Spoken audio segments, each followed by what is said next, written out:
Assalomu alaykum hammalaringizga. Charchamay yuribsizlarmi?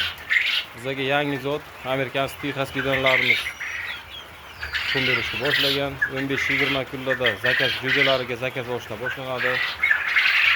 Tuxumga kirish davri 45 kundan tuxumga kirishni boshlasa 2 oyda daromadga chiqasizlar.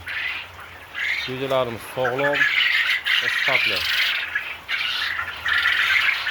Yangi shogirdlar ham olinadi. Tushunmaganlarga o'rgatiladi.